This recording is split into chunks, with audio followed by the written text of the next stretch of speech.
السلام عليكم ورحمة الله وبركاته. إن الحمد لله وحده والصلاة والسلام على من لا نبي بعده. أما بعد فقد قال النبي صلى الله عليه وسلم طلب العلم فريضة على كل مسلم.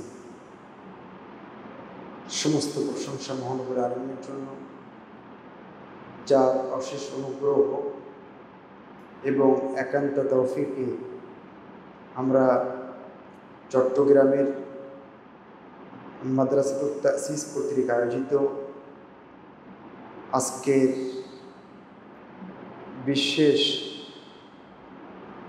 হালাকায় অংশগ্রহণ করতে পেরেছি। যে হালাকাতে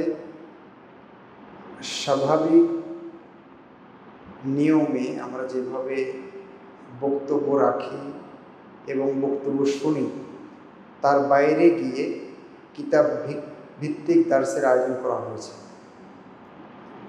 যে মহানবুল আলামিন এই বড় আয়োজন, আমি এটাকে অনেক বড় আয়োজন বলব, কারণ কিতাব ভিত্তিক দার্স এটা আমাদের দেশে খুবই কম হয়। মহানবুল আলামিনের শুকরিয়া জ্ঞাপন করছি, যিনি আমাদেরকে এই তৌফিক দিয়েছেন, আলহামদুলিল্লাহ। অতঃপর দরুদ এবং সালাম বর্ষিত হোক নবী মুহাম্মদ সাল্লাল্লাহু আলাইহি ওয়াসাল্লাম, যিনি আমাদেরকে বলে গেছেন যে প্রত্যেকটা মুসলিমের উপরে, নারী পুরুষ সকলের উপরে দ্বীনের জ্ঞান অর্জন করা ফরজ। তাহলে এটা হলো ফরজে আইন। সেজন্য দ্বীনের জ্ঞান অর্জনের বিকল্প নেই, শিখতে হবে প্রত্যেককে। হ্যাঁ, সবাইকে হয়তো বা বড় আলেম হতে হবে না, বা এটা হওয়া জরুরি না, কিন্তু দ্বীনের মৌলিক জ্ঞান অবশ্যই সবাইকে শিখতে হবে। এতটুকু সবার উপরে ফরজ। যতটুকু না হলে একজন মানুষ তার উপরে যাবতীয় ফরজগুলো আদায় করতে পারবে না, জানতে পারবে না, এবং তার উপরে নিষিদ্ধ বা হারাম যাবতীয় বিষয় থেকে নিজেকে রক্ষা করতে পারবে না, ততটুকু জ্ঞান অর্জন করা ফরজ। ফরজে আইন সবার উপরে, শিক্ষিত অশিক্ষিত, কৃষক শ্রমিক দিনমজুর ব্যবসায়ী চাকরিজীবী শিক্ষক ছাত্র সবার উপরে, নারী পুরুষ। তো সেই জ্ঞানেরই ধারাবাহিকতাই আজকের এই আয়োজন। সেজন্য আমি আজকে যারা উপস্থিত হয়েছেন তাদেরকে আহলান ও সাহলান জানাচ্ছি, কারণ এটি আমরা আশা করছি যে এমন একটি হালাকা যেখানে আল্লাহর পক্ষ থেকে রহমত, বরকত, সাকিনা নাজিল হওয়ার আমরা আশা করতে পারি, তাই না? তো আজকে যে কিতাবটা আমাদের এখানে পড়তে হবে, আপনারা নিশ্চয়ই স্ক্রিনে দেখতে পাচ্ছেন, ফজলুল ইসলাম। ফজলুল ইসলাম, যদিও এটা বাবু ফজলুল ইসলাম, এটা বইয়ের নাম না, বইয়ের নাম হচ্ছে ফজলুল ইসলাম। আর যেটা আমরা বের করে রেখেছি এটা হলো প্রথম অনুচ্ছেদ। এই বইটি আপনারা জানেন যে বইটি লিখেছেন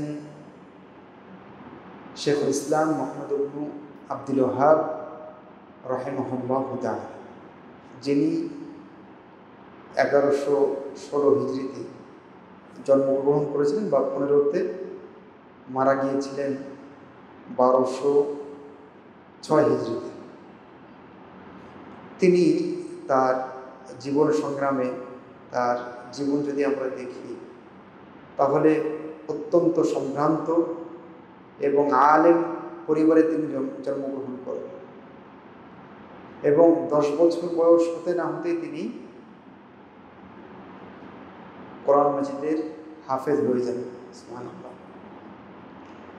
অনেকগুলো মূল্যবান গ্রন্থ তিনি মুসলিম জাতিকে উপহার দিয়েছেন। তার মধ্যে কিতাবুত তাওহীদের কথা আমরা সবাই জানি। আর আজকে যে কিতাবটি আমরা নিচ্ছি সেটিও তার অনবদ্য রচনা। এখানে মুহাম্মদ ইবনে আব্দুল ওয়াহ্হাব রাহিমাহুল্লাহ তাআলা মোট 13টা অনুচ্ছেদে বইটা শেষ করবেন। তা আমরা চেষ্টা করব, যেহেতু এই বইটা আমাদের পুরোটাই পড়তে হবে, চেষ্টা করব মোটামুটি সারসংক্ষেপ এখানে কি আছে সেটা নেওয়ার। এখানে আপনাদেরকে একটা কথা বলে রাখি, ফজলুল ইসলাম বইটাতে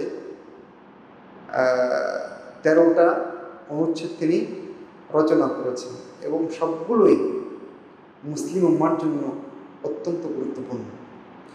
আর ওনার অনুচ্ছেদগুলো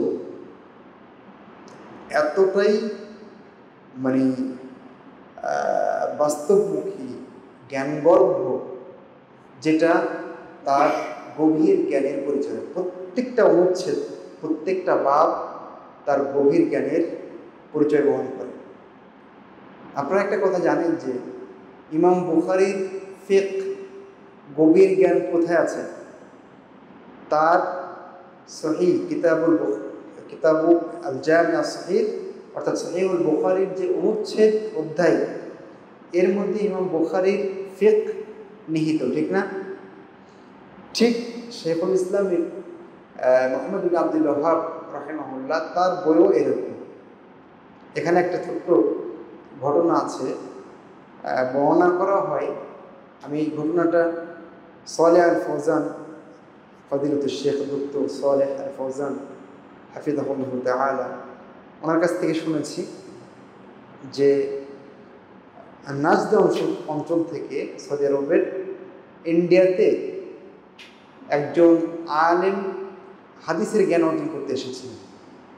তো যার দার্সে তিনি বসতেন, যে আলেমের দার্সে তিনি বসতেন হাদিস শেখার জন্য, সে আলেম দার্স শেষে প্রায় হাত তুলে সবাইকে নিয়ে দোয়া করতেন।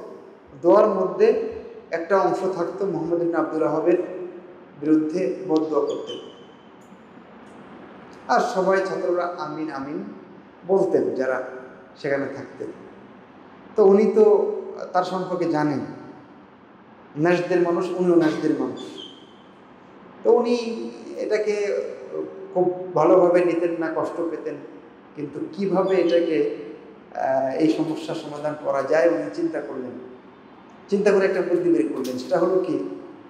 সেটা হচ্ছে উনি কিতাবুত তাওহীদের এই বইটা প্রথম দিককার কিছু পৃষ্ঠা উঠিয়ে ফেললেন, অর্থাৎ যেখানে লেখকের নাম আছে, বইয়ের নাম আছে, এগুলো সব ছিঁড়ে ফেলে মূল আলোচনা যেখান থেকে অনুচ্ছেদ শুরু হয়েছে, এখান থেকে বাকি ভেতরের অংশটা উনি শায়েখের কাছে তার সাথে দেখা করে তাকে দিলেন যে এই বইটা কে যে লেখো, এখানে কি যে আছে আল্লাহ জানে, আপনি একটু যদি দেখতেন।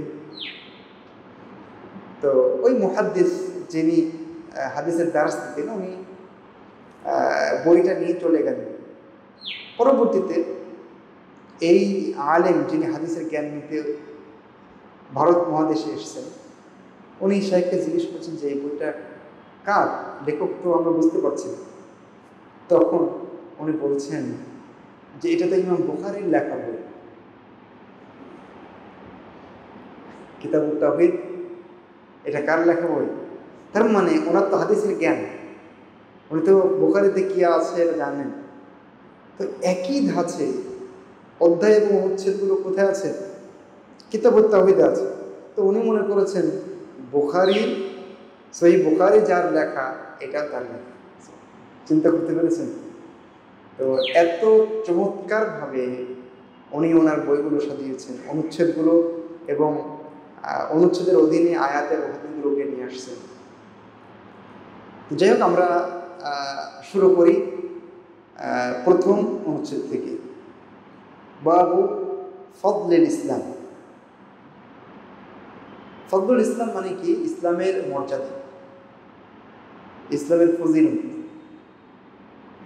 কি কি ভালো দিক আছে ইসলামের, যা নিয়ে ইসলাম অনন্য, অন্যের থেকে আলাদা। মূলত সেই বিষয়গুলো এখানে কয়েকটি আয়াত এবং কয়েকটি হাদিসের মাধ্যমে, আসারের মাধ্যমে তিনি উল্লেখ করবেন। এখানে মোটামুটি 8টা দলিল তিনি পেশ করবেন। কিসের উপরে? ইসলামের ফজিলতের উপরে। তার প্রথমটা হলো অকাউলুল্লাহি তাআলা আল-ইয়াউমা আকমালতু লাকুম দীনাকুম ওয়া আতমামতু আলাইকুম নি'মাতি ওয়া রাদিতু লাকুমুল ইসলাম দীনা। এটা হলো প্রথম। 8টা দলিল উল্লেখ করবেন, তার প্রথম হলো এইটা। তো এখান থেকে আমরা ইসলামের ফজিলত এবং মর্যাদা বুঝতে পারছি না? আমার মনে হয় আপনারা, যেহেতু আমার ধারণা মতে আপনারা যারা এখানে এসেছেন সবাই শিক্ষিত মানুষ এবং বেশিরভাগই অধ্যবসায় করেন, তো সেই হিসেবে এই সবগুলো মনে হয় অনুবাদ করে দেওয়া লাগবে না, নাকি?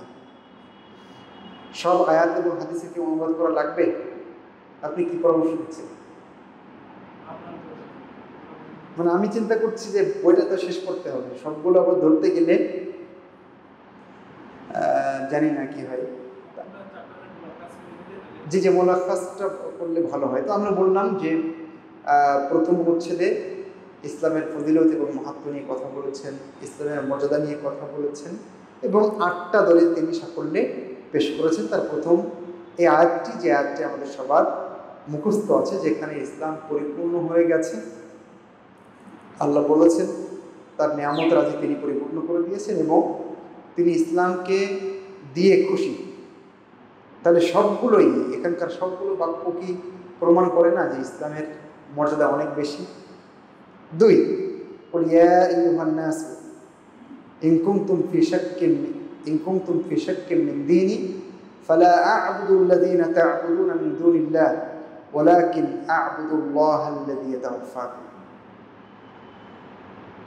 হে মানুষ, ইন কুনতুম ফি শাক্কিন মিন দীনি, যদি তোমরা আমার দ্বীনের ব্যাপারে বিন্দুমাত্র সন্দেহের ভিতরে থাকো, তাহলে মনে রেখে দিও ফালা আ'বুদুল্লাযীনা তা'বুদুনা মিন দুনিল্লাহ, আমি ইবাদত করি না আল্লাহ ছাড়া যার তোমরা ইবাদত করো, আমি তার ইবাদত করি না। ওয়ালাকিন আ'বুদুল্লাহাল্লাযী ইয়াতাওয়াফাকুম, তবে আমি ইবাদত করি আল্লাহ, যিনি তোমাদের মৃত্যু দান করে থাকেন। আচ্ছা, এই আয়াত থেকে আমরা ইসলামের মর্যাদা কীভাবে বুঝলাম পরের অংশ দিয়ে। ইসলাম এমন একটা জীবন বিধান, যারা এই জীবন বিধানকে মেনে চলবে তাদের ইলাহ কেবলমাত্র একজন, তিনি হলেন আল্লাহ, তাই না? এদিক দিয়ে এখানে ইসলামের ফজিলত এবং মর্যাদার কথা আসছে। অন্যান্য যারা আছে তাদের অনেক ইলাহ আছে, কিন্তু যারা মুসলিম তাদের ইলাহ কেবলমাত্র একজন, তিনি হলেন মহান রব্বুল আলামিন। এইভাবে ইসলাম এবং মুসলিমদের মর্যাদা এই আয়াতের ভিতরেও রয়েছে। আরেকটি আয়াতে তিনি বলেছেন, ইয়া আইয়ুহাল্লাযীনা আমানু তাকুল্লাহ ওয়া আমিনু বিরাসূলিহি ইউতিকুম কিফলাইনি মির রাহমাতিহি ওয়া ইয়াজআল লাকুম নূরান তামশুনা বিহি ওয়া ইয়াগফির লাকুম আল্লাহু গফুরুর রহিম। হে ঈমানদারেরা, তোমরা আল্লাহকে ভয় করো এবং তার রাসূলের প্রতি ঈমান আনো। মূলত তাকওয়া, আল্লাহকে ভয় করা, রাসূলের প্রতি ঈমান আনা, এটাই ইসলামের নির্যাস। শাহাদাতান লা আশহাদু আল্লা ইলাহা ইল্লাল্লাহ ওয়া আন্না মুহাম্মাদার রাসূলুল্লাহ, এটাই ইসলাম না? তো এখানে মূলত ইত্তাকুল্লাহ ওয়া আমিনু বিরাসূলিহি বলে ইসলামের দিকে ইঙ্গিত দেওয়া হয়েছে। তারপরে বলা হয়েছে যদি কেউ এই ইসলাম গ্রহণ করে, এই ইসলামে থাকে, তাহলে কি হবে? ইউতিকুম কিফলাইনি মির রাহমাতিহি, কিফলাইন মানে দিফাইন, তাহলে মহান রব্বুল আলামিন তোমাদেরকে তার রহমতের ডাবল দিবেন, দ্বিগুণ দিবেন। তাহলে ভালো মুসলিম যদি কেউ হয়, ইসলামে থাকে যদি, তাহলে আল্লাহ তাকে রহমত দিবেন, তাও দ্বিগুণ। ইসলামের মর্যাদা নিয়ে আমরা কথা বলছি, তাই না? তিনি ইসলামের মর্যাদা আমাদেরকে এই আয়াতগুলো দিয়ে বোঝাচ্ছেন। ওয়া ইয়াজআল লাকুম নূরান, ইসলাম যদি তোমরা থাকো, তাকওয়া এবং আল্লাহর রাসূলের প্রতি ঈমান যদি তোমাদের ঠিকঠাক মতো থাকে, তাহলে তিনি তোমাদেরকে নূর দিবেন, তামশুনা বিহি, যে নূরের মাধ্যমে তোমরা চলতে পারবে ইহকাল এবং পরকাল। দুনিয়ার পথ যেমন একেবারে পরিষ্কার হবে, পরকালেও যেদিন মানুষ আলো পাবে না, অন্ধকার, সেই পরিবেশে এই ইসলাম আমাকে আপনাকে আলো দেখাবে। তাহলে এটা ইসলামের মর্যাদা। ওয়াগফির লাকুম, ক্ষমা করে দেবেন, তিনি তোমাদেরকে ক্ষমা করে দেবেন। আল্লাহু গফুরুর রহিম। এরপরে এই আয়াতের পরে তিনি ইসলামের মর্যাদায় হাদিস উল্লেখ করেছেন, বলেছেন অফিস সহিহি আন ইবনে উমর রাদিয়াল্লাহু আনহুমা আন্না রাসূলুল্লাহ সাল্লাল্লাহু আলাইহি ওয়াসাল্লাম قال مثلكم ومثل أهل الكتابين كمثل رجل استأجر أجراء فقال من يعمل لي من غدوة إلى نصف النهار أو غدوة إلى نصف النهار على قيراط فعملت اليهود ثم قال من يعمل لي من نصف النهار إلى صلاة العصر على قيراط فعملت النصارى ثم قال من يعمل لي من صلاة العصر إلى أن تغيب الشمس على قيراطين فأنتم هم فغضبت اليهود والنصارى وقالوا ما لنا أكثر عملا وأقل أجرا قال هل نقصتكم من حقكم شيئا قالوا لا قال ذلك فضلي أؤتيه من أشاء। এর মানে কি? এর মানে হলো নবী সাল্লাল্লাহু আলাইহি ওয়াসাল্লাম উদাহরণ দিলেন, বললেন তোমাদের এবং আহলে কিতাব ইহুদি নাসারা, দুই কিতাবের যারা অনুসারী অর্থাৎ তাওরাত এবং ইনজিলের যারা অনুসারী অর্থাৎ ইহুদি এবং খ্রিস্টান, তোমাদের মুসলিমদের সাথে তাদের একটা উদাহরণ হচ্ছে এরকম, ওই ব্যক্তির মতো যে লোকটা কিছু শ্রমিক ভাড়া করে নিয়ে আসলো, শ্রমিক নিয়োগ দিল, কাদের সাথে কারো সাথে এরকম চুক্তি হলো, আচ্ছা তোমরা আমার আজকে অর্ধেক দিন পর্যন্ত কাজ করে দিতে হবে, কে কে রাজি আছো? তো তারা বললো হ্যাঁ আমরা রাজি আছি। পারিশ্রমিক কি হবে? পারিশ্রমিক একটা নির্ধারিত অঙ্ক। কেরাত বলতে এখানে নির্দিষ্ট একটা অর্থ। তো ইহুদিরা অর্ধেক দিন পর্যন্ত কি করলো? কাজ করলো নির্ধারিত একটা অর্থের বিনিময়। তারপরে তিনি বললেন যে কে আছো যে অর্ধেক দিন থেকে আসর পর্যন্ত এক কেরাতের বিনিময়ে অর্থাৎ নির্ধারিত একটা অর্থের বিনিময়ে কাজ করতে রাজি আমার জন্য। তখন খ্রিস্টানরা সেই কাজ করলো এবং এই দায়িত্ব নিল। তাহলে ইহুদিরা করলো সকাল থেকে ফজর থেকে নিয়ে জোহর এক কেরাত, এবার খ্রিস্টানরা করলো জোহর থেকে আসর পর্যন্ত, পারিশ্রমিক কত? এক কেরাত। এরপরে আসর থেকে মাগরিব পর্যন্ত কে আমার জন্য কাজ করবে, আমার কাজ করে দেবে, বিনিময়ে 2 কেরাত দেওয়া হবে, অর্থাৎ আগে যারা কাজ করেছে তাদের চাইতে দ্বিগুণ বেশি দেওয়া হবে। এই উদাহরণ দিয়ে আল্লাহ রাসূল বললেন ফাআনতুম হুম, তোমরাই শেষের শ্রেণীর মানুষ, যারা শুধুমাত্র আসর থেকে মাগরিব অল্প সময় কাজ করবা কিন্তু পয়সা পাবা বেশি, পারিশ্রমিক পাবা দ্বিগুণ ইহুদি এবং খ্রিস্টানদের চাইতে। ওরা অনেক সময় পেয়েছে, অনেক বয়স পেয়েছে, অনেক ক্ষণ এবং কাল পেয়েছে, অনেক কাজ করেছে, কিন্তু তোমরা অল্পতেই বেশি পেয়ে যাচ্ছ। ক্বালু মা লানা আকসারা আমালান ওয়া আকাল্লা আজরান। এবার ইহুদি খ্রিস্টানরা বললো আচ্ছা আমাদের কি হলো, আমরা অনেক কাজ করলাম, পারিশ্রমিক কম কেন? তখন তিনি বললেন আচ্ছা তোমাদেরকে কি কম দিয়েছি, নাকি যা চুক্তি ছিল তাই দিয়েছি? চুক্তি তো এটাই ছিল যে এক কেরাত দেওয়া হবে, তো এক কেরাত তো দেওয়া হয়েছে, কম তো দেয়নি। আর একজনকে আমি বেশি দিলাম, এটা আমার অনুগ্রহ, যাকে আমি চাই আমার অনুগ্রহ দিতে পারি, এটা কোনো ব্যাপার নেই। তাহলে এখান থেকে কি বোঝা যায়? ইসলামের মর্যাদা, তাই না?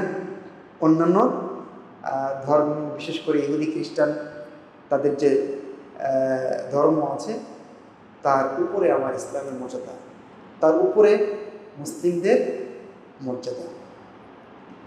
আরেকটা হাদিস وفيه أيضا عن أبي هريرة رضي الله عنه قال قال رسول الله صلى الله عليه وسلم أضل الله عن الجمعة من كان قبلنا فكان لليهود يوم السبت وللنصارى يوم الأحد فجاءنا الله بنا فهدانا ليوم الجمعة وكذلك هم تبع لنا يوم القيامة نحن الآخرون من أهل الدنيا والأولون يوم القيامة আমি চাচ্ছি কমপক্ষে এই বইটার আরবি টেক্সটটা পড়া হোক, কমপক্ষে তাড়াহুড়া করে হলেও অনুবাদ ব্যাখ্যা সংক্ষিপ্ত হলে কমপক্ষে এই বরফটা আরবি টেক্সটটা পড়া হোক, এটা আমি চাচ্ছি, সেজন্য আমি পড়ছি। হ্যাঁ, আর আশা করছি আপনারা সবর করে থাকবেন, কারণ এই ধরনের দার্সে সবর করে থাকাটা মুশকিল, কারণ সাধারণ বক্তব্যের মতো এটা না। তো আশা করছি আমরা এই বইটা সবাই মিলে কিছুটা ধারণা নেওয়ার চেষ্টা করবো ইনশাআল্লাহ এই বই থেকে। তো এখনও আমরা প্রথম অনুচ্ছেদে আছি। কোথায় আছি? প্রথম অনুচ্ছেদ। উনি কয়টা দলিল দিবেন? 8টা।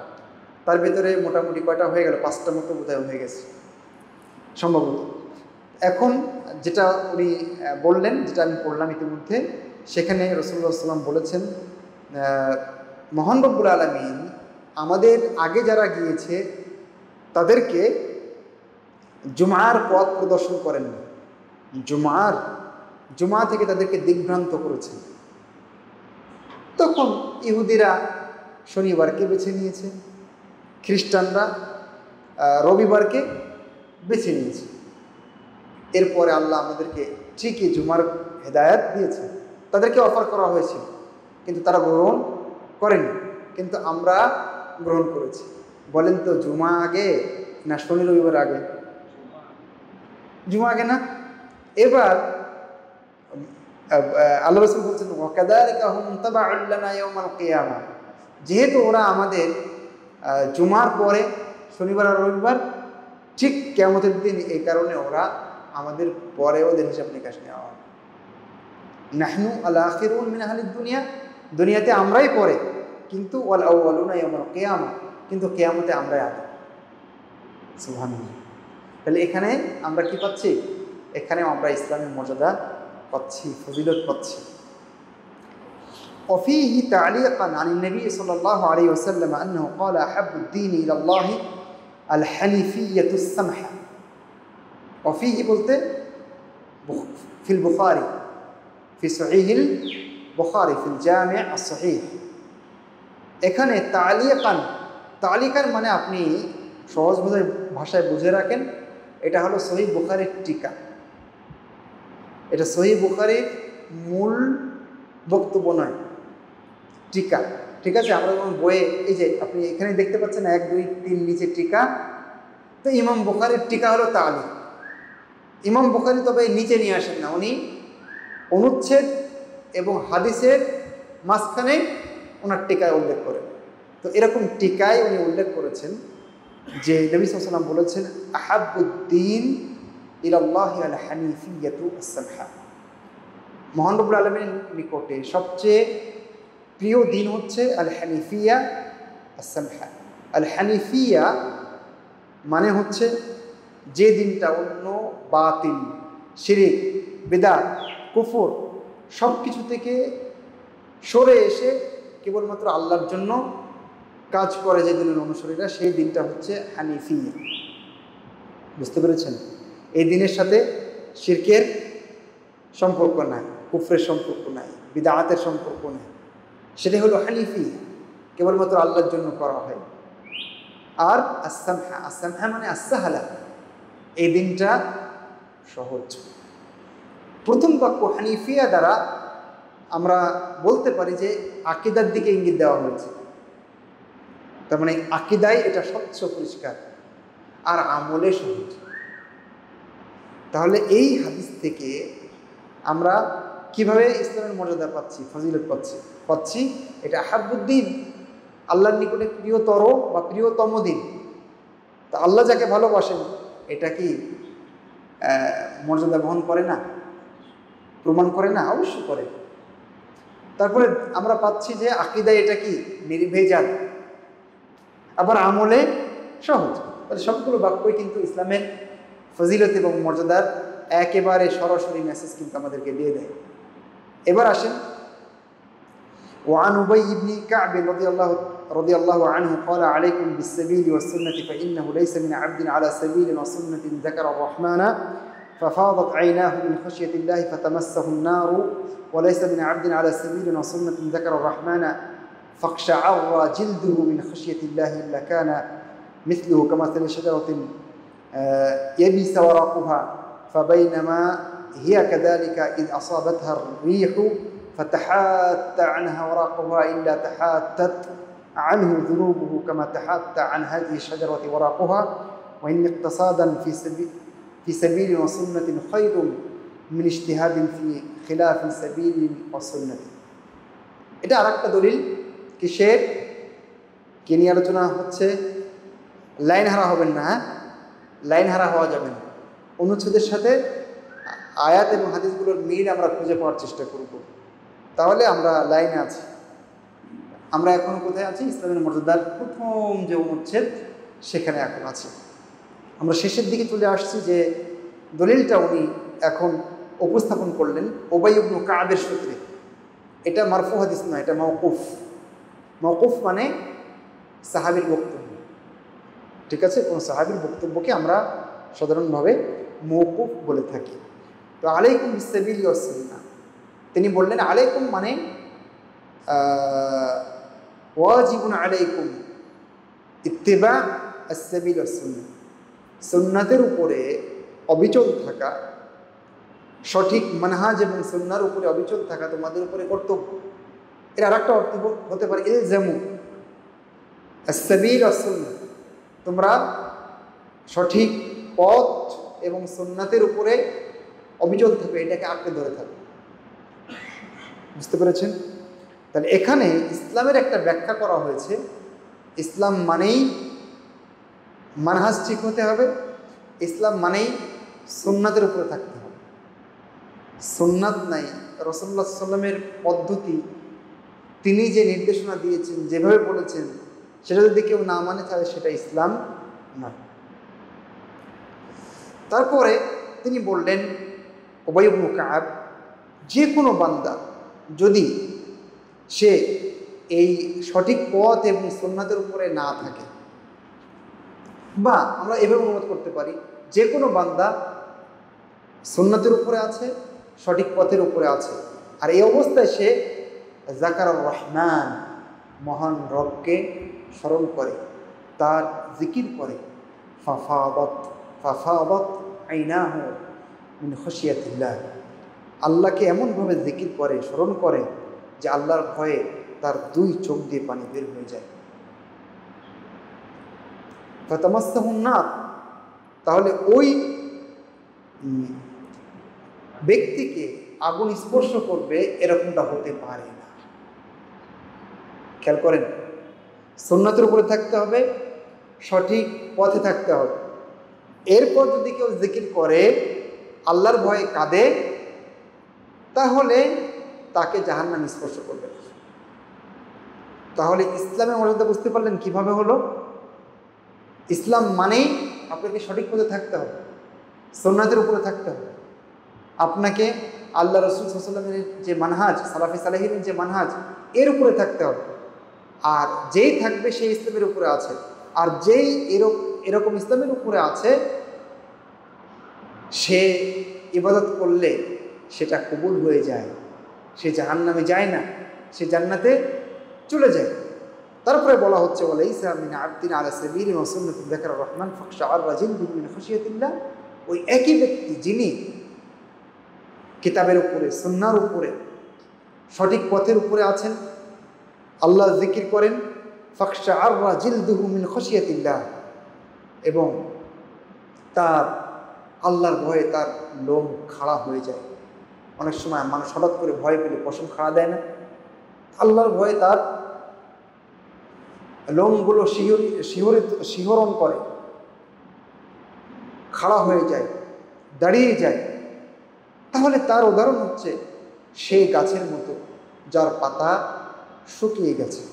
বলেন তো, শুকনো পাতা বাতাস আসলে কি হবে? সব ঝরে যাবে। তো উবাই ইবনে কাব বলছেন শুকনো পাতার মতো তার উদাহরণ, যে সঠিক মানহাজে আছে, সঠিক ইসলামে আছে, তারপরে আল্লাহর ইবাদত করে, জিকির করে, আল্লাহর ভয়ে সে কাঁদে, তার লোমগুলো দাঁড়িয়ে যায়, খারাপ হয়ে যায়, তাহলে ওই গাছের মতো সে যে গাছের পাতা শুকিয়ে গেছে।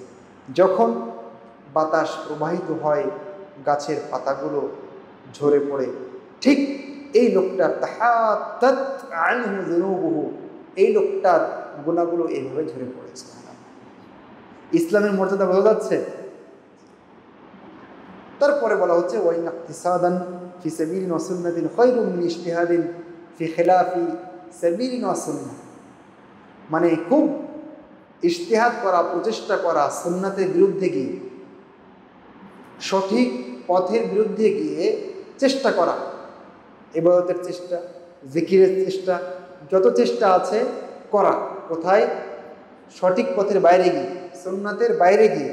তিনি বলছেন এর চেয়ে ভালো যে সঠিক পথে থাকা এবং সুন্নাতের উপরে থাকা, যদিও সেই কাজ কম হয়, অল্প কাজ হোক, অল্প আমল হোক, কিন্তু সঠিক পথে থাকতে হবে। অনেক কিছু করলাম, আমিলাতুন নাসিবা তাসলা নারান হামিয়া, তাই না? অনেক আমল কিন্তু জাহান্নামে যাবে। নাসআলুল্লাহ লি ওয়া লাকুম আসসালামাতা ওয়াল আফিয়া। তাহলে এখান থেকে আমরা ইসলামের মর্যাদা পাচ্ছি। শেষে আরেকটা মওকুফ সূত্রে আরেকটা আসার তিনি বলবেন। মওকুফ মনে আছে কারো? কি বলেছি? মওকুফ মানে সাহাবীদের, এটাকে আমরা আসারও বলছি, এটাকে আসারও বলছি, আসার। وعن أبي الدرداء رضي الله تعالى عنه قال يا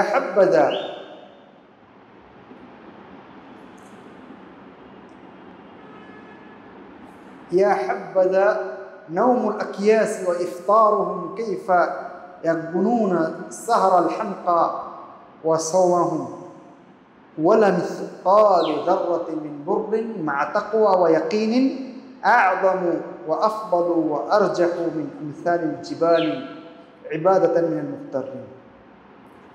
শেষের বাক্যটা এটা আমাদের এখানে দরকার। এই বক্তব্য হলো আবু দারদা দিয়েছেন। আবু দারদাকে চিনেন তো সবাই? সাহাবী জলিল, অনেক বড় সাহাবী। তিনি এই বক্তব্য দিয়েছেন। এই বক্তব্যে তিনি বলছেন যে তাকওয়া এবং ইয়াকিন সহকারে সামান্য পরিমাণ ভালো কাজ, এটা অনেক ভালো, এটা অনেক ভালো। যারা মুক্তার, প্রতারিত, তাদের অনেক পাহাড় পরিমাণ ইবাদতের চেয়ে। বোঝা গেছে? তখন আগের যে বক্তব্যটা ওই ইবনে কাব দিয়েছেন, সেই বক্তব্যের সাথে এর মিল আছে। পাহাড় পরিমাণকে ইবাদত করলো, কিন্তু সে প্রতারিত। প্রতারিত মানে সে সঠিক দিন পায়নি, সে সঠিক আকীদায় নাই, সঠিক তাওহীদের উপরে নাই, সঠিক সুন্নাহ তার ভিতরে নাই, বরং শিরক মিশ্রিত আমল, বিদআত মিশ্রিত আমল। এটা যদি পাহাড় পরিমাণ হয়, আবু দারদা বলছেন যে এর যে তাকওয়া আছে, ইয়াকিন আছে, তার মানে আকীদা, তাওহীদ, সুন্নাহ এগুলো সব ঠিকঠাক আছে, তাহলে এই অল্পই বেশি ভালো। এইভাবে তিনি শেষ করেছেন প্রথম অনুচ্ছেদ। প্রথম অনুচ্ছেদের আলোচনা শেষ হয়ে গেছে। এখন বলেন প্রথম অনুচ্ছেদের উপরে কারো কোনো কথা আছে কিনা, কেউ কিছু বলতে চান কিনা, বা প্রশ্ন কোনো কিছু আছে কিনা? নাহলে আমরা দ্বিতীয় অনুচ্ছেদে চলে যাব, যেহেতু আমাদের অনেক কথা বলতে হবে, তাই না? অনেক বিষয় নিতে হবে। তারপরে আমরা চলে যাচ্ছি পরের অনুচ্ছেদে। বাবু উজুবিদ দুখুলি ফিল ইসলাম। ইসলামে প্রবেশ করা আবশ্যক। ইসলামে প্রবেশ করা আবশ্যক। ইসলামে প্রবেশ না করে উপায় আছে? মানে এটা কি কোনো ইচ্ছাধীন যে আমি প্রবেশ করলাম? না, ইচ্ছাধীন না। ইসলাম মানতেই হবে, ইসলামে আমাদেরকে প্রবেশ করতেই হবে। ইসলামে যে আসতেই হবে, এর প্রমাণে তিনি মোট এখানেও 8টা দলিল পেশ করেছেন। কয়টা? এখানেও 8টা দলিল পেশ করেছেন। কোরআনের আয়াত তো আছে, হাদিস আছে। ওনার অভ্যাস অনুযায়ী উনি আসারও উল্লেখ করলেন। মাওকুফ সূত্রে বেশ কিছু বিবরণও সব জায়গায় তিনি বর্ণনা করার চেষ্টা করেছেন। তাহলে আমরা দ্বিতীয় অনুচ্ছেদে চলে আসছি, যেখানকার বার্তা হচ্ছে আমাদের প্রত্যেককে মুসলিম হতে হবে। ওয়ালা তামুতুন্না ইল্লা ওয়া আনতুম মুসলিমুন। মুসলিম না হয়ে আমাদেরকে মহান রব্বুল আলামিন মরতে নিষেধ করেছে। মহান রব্বুল আলামিন যেন আমাদেরকে ইসলামের উপরে, ঈমানের উপরে মারা যাওয়ার তৌফিক দান করেন। উনি প্রথম আয়াতটা বলেছেন ওয়াকাউলুল্লাহি তাআলা ওয়ামান ইয়াবতাগি গায়রাল ইসলামি দীনান ফালান ইউকবালা মিনহু ওয়া হুয়া ফিল আখিরাতি মিনাল খাসিরিন।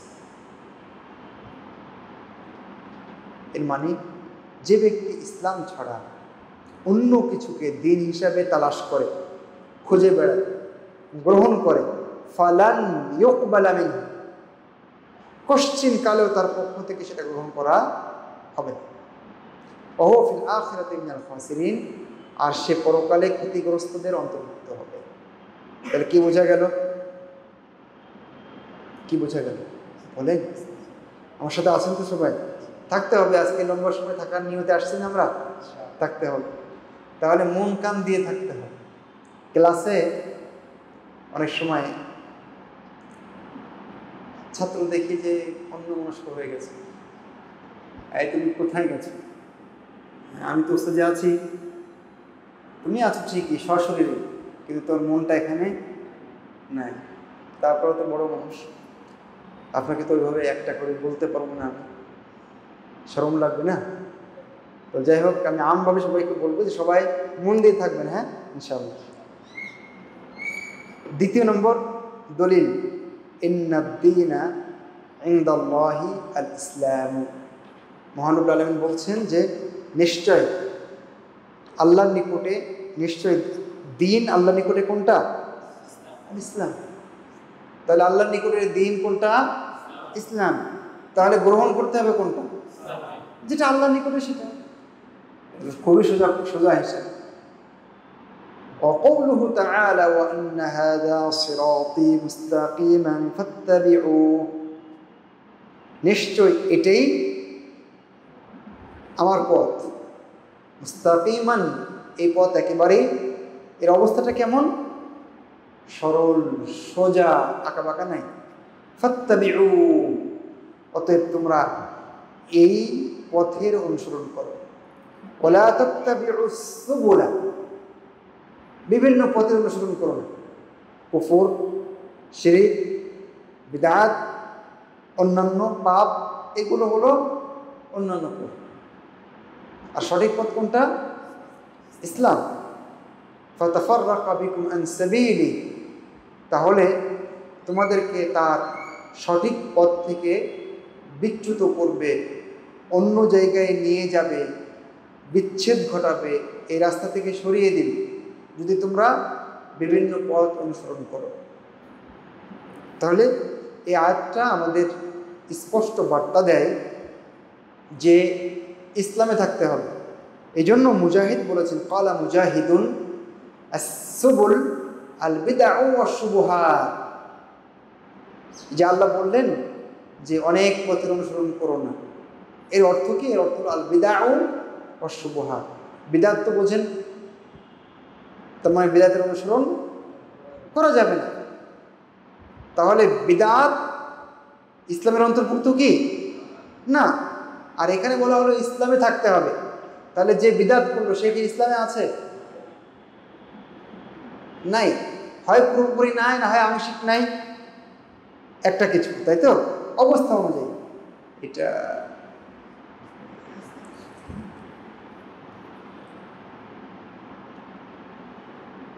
লম্বা সময় হাত দেয়নি তো সেই কারণে হতে পারে।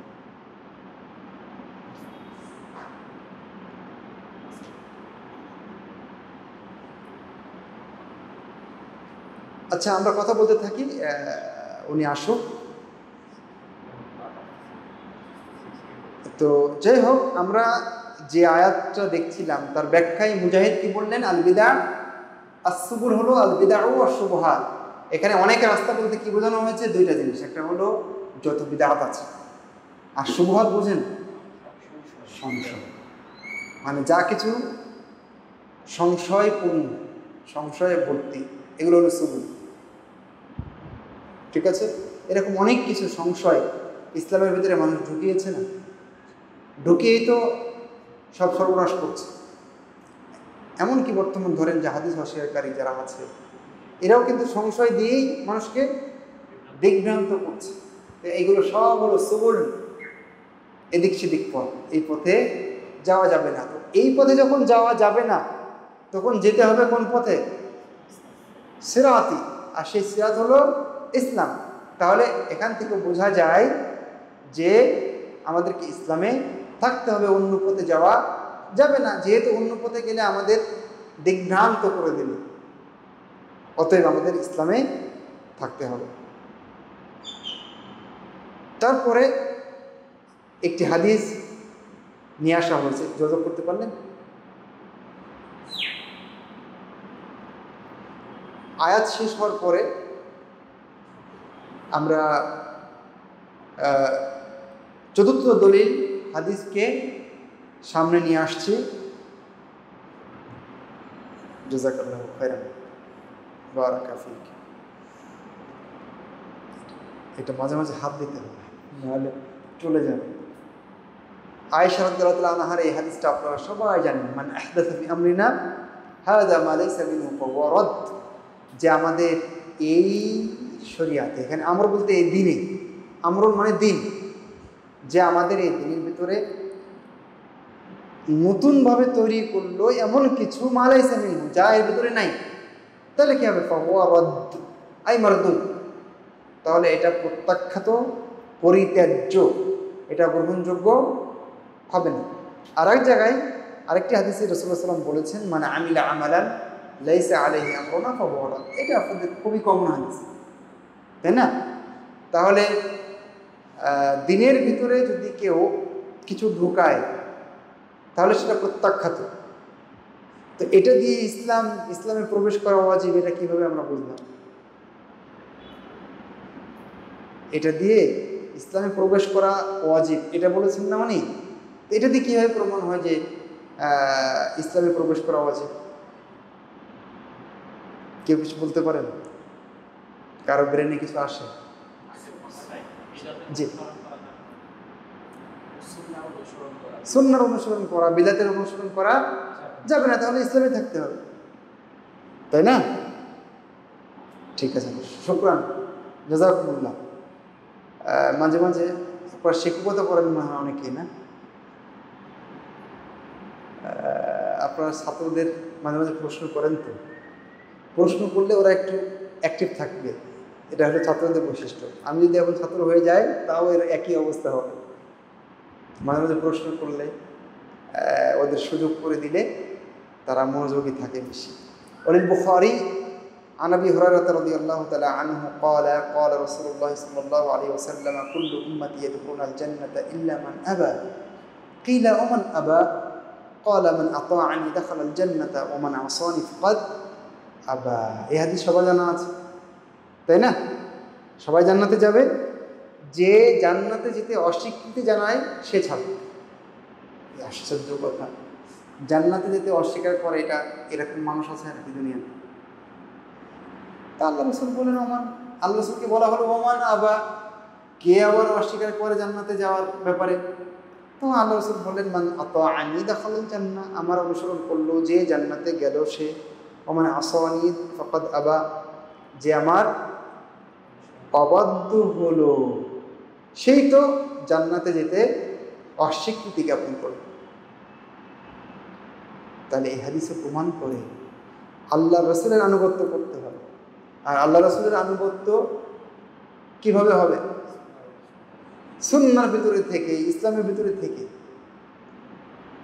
যদি কোনো ব্যক্তি মুসলিম না হয়ে আল্লাহ রাসূলের অনুসরণ করে, যেমন আল্লাহ রাসূল ধরেন একটা সুন্নাত, দ্রুত ঘুমাতে হবে, তাই না? রাসূলুল্লাহ সাল্লাল্লাহু আলাইহি ওয়াসাল্লামের সুন্নাত হলো কম খেতে হবে। তো এই টাইপের কিছু সুন্নাত সে মেনে চলে, অথচ সে হিন্দু, কাজ হবে? তাহলে কি করতে হবে? ইসলামে আসতে হবে। এইভাবে প্রমাণ করে যে ইসলামে আসতে হবে। অফিস সহিহ, অফিস সহিহ বলতে কি বোঝানো হয়েছে? আগে চলে গেছে সহিহ বুখারী, সহিহ আল বুখারী উদ্দেশ্য। আপনারা কি স্ক্রিন দেখতে পাচ্ছেন না? অফিস সহিহ আন ইবনে আব্বাস রাদিয়াল্লাহু আনহুমা। আমি আপনাদের জানি না, আরবি শিক্ষিত নিশ্চয়ই কেউ কেউ আছেন এখানে, আমার বিশ্বাস আরবি পড়তে পারেন, মানে এরকম নেড়া আরবি এরকম কেউ আছেন যে যুবকবিন আরবি? আচ্ছা, যাক, সমস্যা নাই, জানলে আপনারা একটু হেল্প নিতাম, বলতাম আপনি একটু পড়েন, সমস্যা নেই। অফিস সহিহি عن ابن عباس رضي الله عنهما أن رسول الله صلى الله عليه وسلم قال أبغض الناس إلى الله ثلاثة: ملحد في الحرم ومبتغ في الإسلام سنة الجاهلية ومطلب دم امرئ مسلم بغير حق ليهريق دمه. رواه البخاري. قال شيخ الإسلام ابن تيمية رحمه الله تعالى: قوله سنة الجاهلية يندرج فيها كل جاهلية مطلقة أو مقيدة، أي في شخص دون شخص، كتابية أو وثنية أو غيرهما من كل مخالفة لما جاء به المرسل. এর সারসংক্ষেপ আপনাদেরকে বলি। এই দলিলটা কিসের দলিল? কি নিয়ে আলোচনা হচ্ছে এখন? ইসলামে প্রবেশ করা ওয়াজিব। ওয়াজিব মানে কি? আবশ্যক মানে কি? না করলে গুনাহ। তার মানে ঢুকতেই হবে ইসলামে ঢুকতেই হবে। আল্লাহ রাসূল বললেন, মানুষদের মধ্যে তিন শ্রেণীর মানুষ আল্লাহর কাছে সবচেয়ে ঘৃণিত।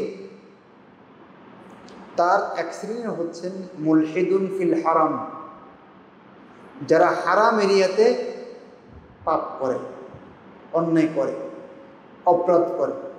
হারাম এরিয়া বোঝেন তো? কোথায় আছে?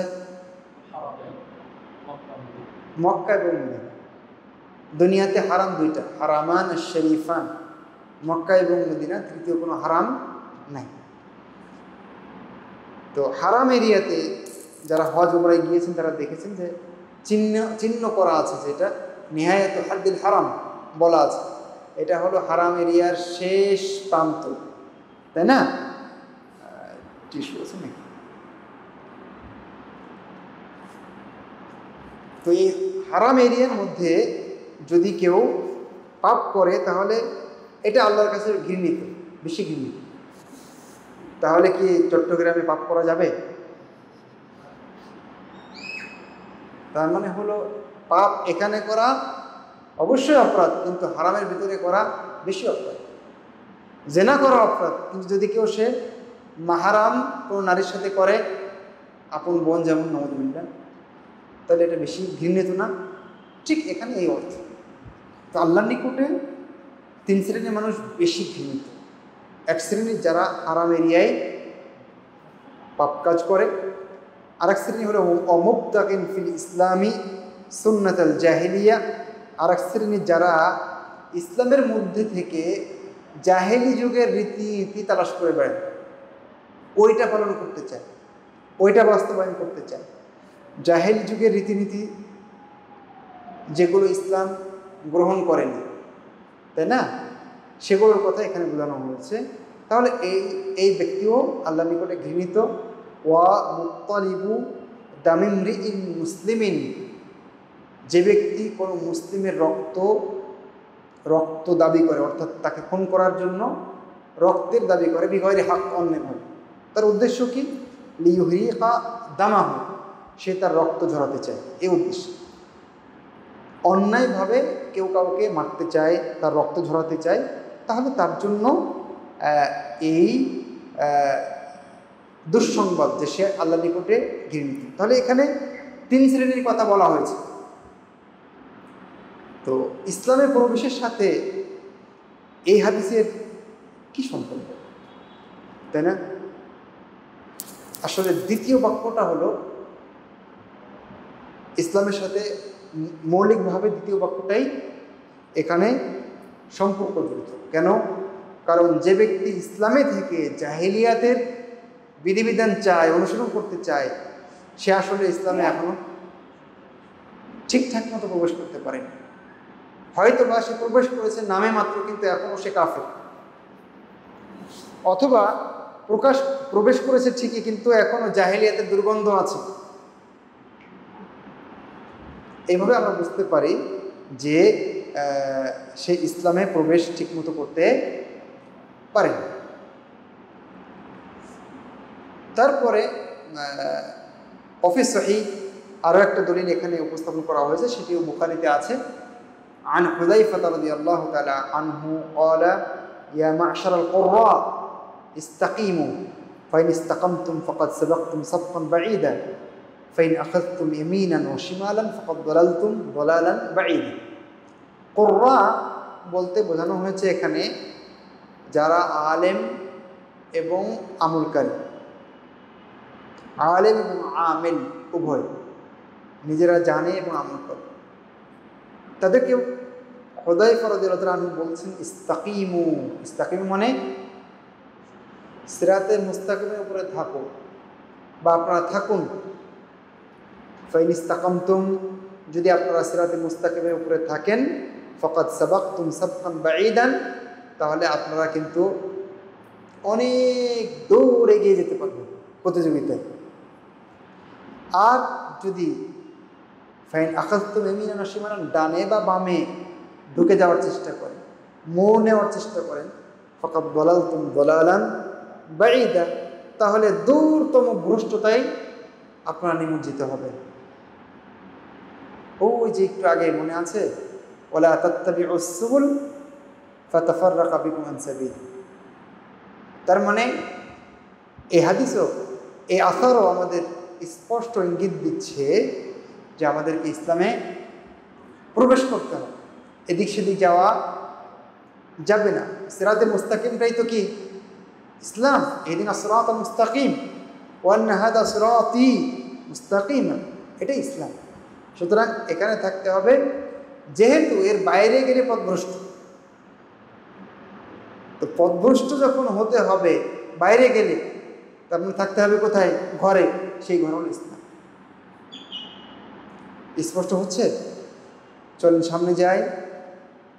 وعن محمد بن الضاح أنه كان يدخل المسجد فيقف على الحلق فيقول فذكره قال أنبأنا سفيان بن عيينة عن مجالد عن الشعبي عن مسروق قال عبد الله يعني ابن مسعود رضي الله تعالى عنه ليس عام إلا والذي بعده أشر منه، لا أقول عام أمطر من عام ولا عام أخصر من عام ولا أمير خير من أمير، لكن ذهاب علمائكم وخياركم ثم يحدث أقوام يقيسون الأمور بآرائهم فيهدم الإسلام ويسلم أو فيهدم الإسلام ويسلم।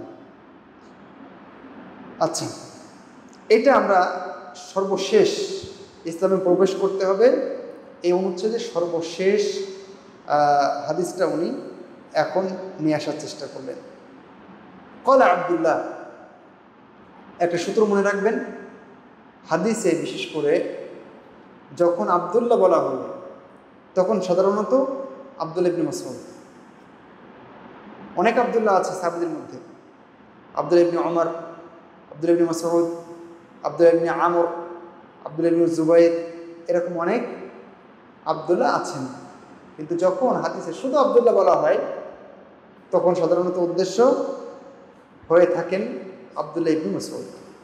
তো আব্দুল্লাহ ইবনে মাসউদ রাদিয়াল্লাহু তাআলা আনহু বলছেন যে যে বছর যাচ্ছে পরের বছরটা বেশি খারাপ। একটা বছর গেল, যেটা পরে আসছে ওটা আরো বেশি খারাপ, যেটা চলে গেছে তার চেয়ে। আমি খারাপ বলতে দুনিয়াবি কোনো দিক বোঝাচ্ছি না, উনি বলছেন। আমি বলছি না যে আগের বছর বৃষ্টি বেশি হয়েছিল, এবার বৃষ্টি হলো না। আসার সময় ভাই বলছিলেন যে এখনও চট্টগ্রামে বৃষ্টি দেখা মেলেনি এবছর। ঢাকার দিকে যথেষ্ট বৃষ্টি হচ্ছে মাশাআল্লাহ, গতকালকেও বৃষ্টি হয়েছে, আজকেও বৃষ্টি হয়েছে। তো যাই হোক, ইনশাল্লাহ এখানে বৃষ্টি হবে। তো আব্দুল্লাহ ইবনে মাসউদ বলছেন যে গত বছর বেশি বৃষ্টি হয়েছে, এই বছর কম বৃষ্টি, এটা আমি বোঝাচ্ছি না। গত বছর বেশি উর্বর ছিল আর এই বছরটা বেশি উর্বর না, এটা আমি বোঝাচ্ছি না। গত বছর যিনি আমাদের শাসক ছিলেন তিনি ভালো ছিলেন, এই বছর একটু খারাপ, এটা আমি বোঝাচ্ছি না, বরং আমি বোঝাচ্ছি যে তোমাদের আলেম যারা তারা চলে যাবেন, তোমাদের মধ্যে যারা ভালো মানুষ তারা চলে যাবেন। সুম্মা ইয়াহদুসু আকওয়ামুন, তারপরে কিছু মানুষ আসবে, আবিষ্কার হবে, তৈরি হবে। ইয়াকিসুনাল উমুরা বিআরাইহিম, তারা সব কিছু তাদের নিজের মত অনুযায়ী মাপা শুরু করবে, মানে নিজের মত অনুযায়ী ইসলাম মানবে, ফতোয়া দিবে, যেটা মন চায় ওটাই বলবে।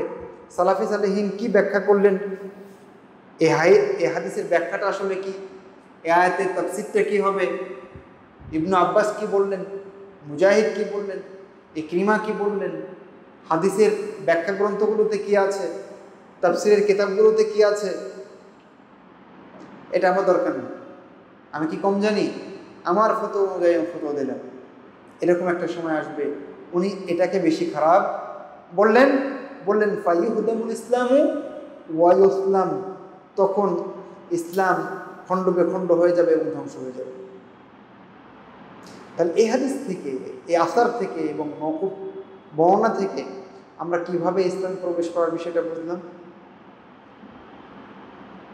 বুঝলাম যে নিজের মন মতো যদি কেউ কিছু বলে তাহলে কি হবে, ইসলামকে ধ্বংস করবে,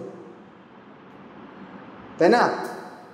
তাহলে নিজের মন মতো বলা এটা ইসলাম নয়, বরং কোরআন এবং হাদিসে যা আছে সেটা বলতে হবে, সেটা মানতে হবে, তাহলে ইসলামে প্রবেশ হবে।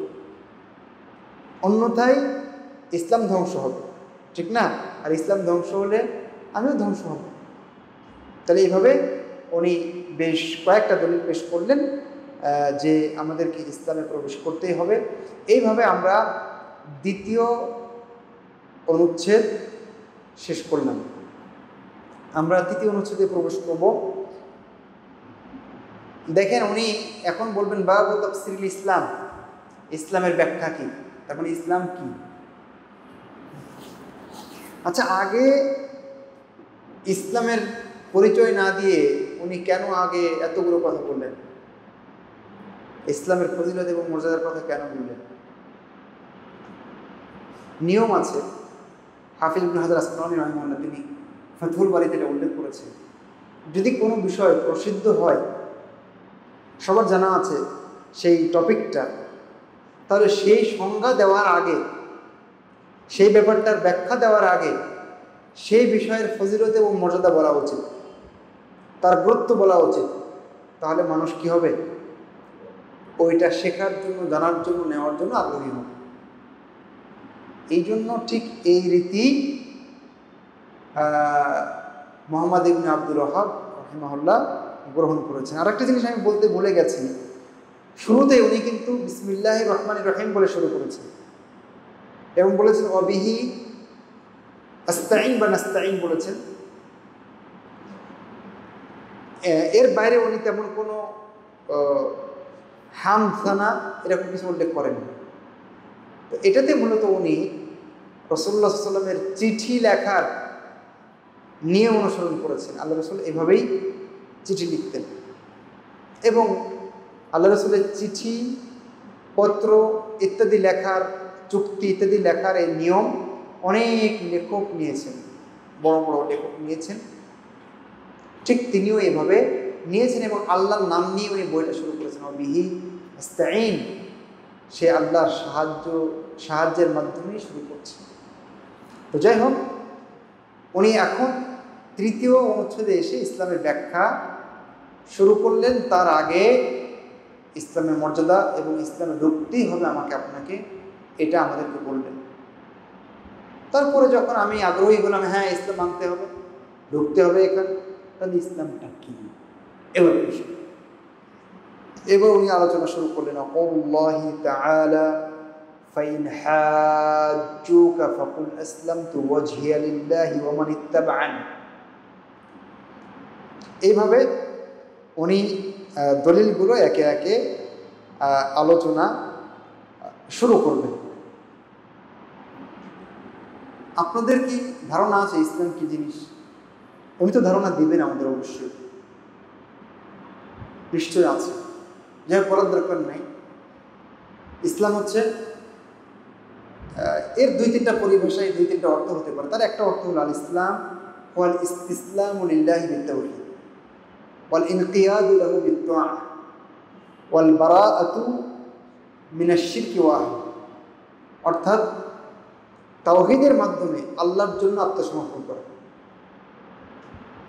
যদি কেউ আল্লাহর জন্য আত্মসমর্পণ করে, তাওহীদকে পাশ কাটিয়ে, পৃথিবীর অনেক মানুষ আছে যারা আল্লাহর জন্য আত্মসমর্পণ করে কিন্তু তাওহীদকে পাশ কাটে, তাহলে এটা ইসলাম নয়, এটা আল্লাহ গ্রহণ করবেন না।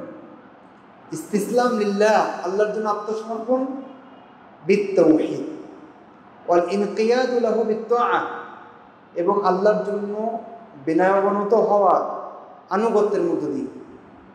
আর কি?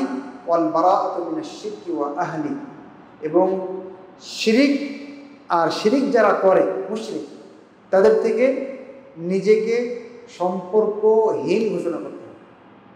তাদের সাথে আমাদের দিনই কোনো সম্পর্ক নাই। হ্যাঁ, স্বাভাবিক লেনদেন, দুনিয়াবী লেনদেন হতে পারে, কিন্তু আন্তরিকতা নাই, ধর্মীয় কোনো সম্পর্ক নাই। এটাই হলো ইসলাম, তাই না? তাহলে ইসলামের নাম কি? আত্মসমর্পণ। কার জন্য?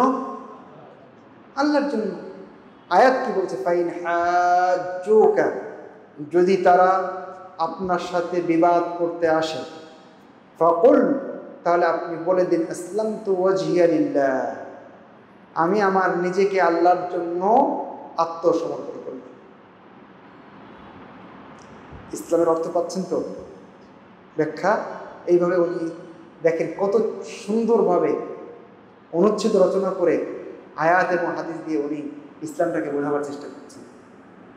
ওমানিত্তাবা'আন, আর যারা আমার আনুগত্য করে তারাও এরকম। সুতরাং আমাদের সাথে লাগতে এসো না, আমরা সব কিছু আল্লাহর জন্য করে থাকি, তার জন্য সব কিছু আমরা নিবেদন করে থাকি। ঠিক আছে? ইসলামের ব্যাখ্যা এখানে আমরা পেয়ে গেলাম। ইসলামের আরেকটা ব্যাখ্যা হলো যে নবী সাল্লাল্লাহু আলাইহি ওয়াসাল্লাম যা কিছু নিয়ে এসেছেন, সামগ্রিক এই দিকটা, পুরো দিনটাই হলো ইসলাম। ইসলামের এটা একটা ব্যাখ্যা।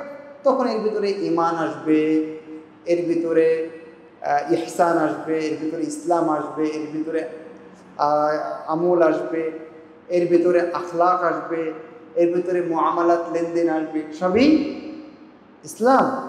সেজন্য এই হাদিসটা আপনাদের সবার জানা আছে, বুখারীর হাদিস। অফিস সহিহ, অফিস সহিহ বলতে কি? সহিহ বুখারী। ঠিক আছে? আন উমর রাদিয়াল্লাহু আনহু আন্না রাসূলুল্লাহ সাল্লাল্লাহু আলাইহি ওয়াসাল্লাম ক্বালা আল ইসলামু আন তাশহাদা আল্লা ইলাহা ইল্লাল্লাহ ওয়া আন্না মুহাম্মাদার রাসূলুল্লাহ ওয়া তুকিমা আস-সালাতি ওয়া তু'তিয়া আয-যাকাতা ওয়া তাসুমা রমাদানা ওয়া তাহুজ্জাল বাইতা ইন ইসতাতা'তা ইলাইহি সাবিলা। সবার জানা আছে না? ইসলামের 5টা রুকন এখানে বলে দেওয়া আছে।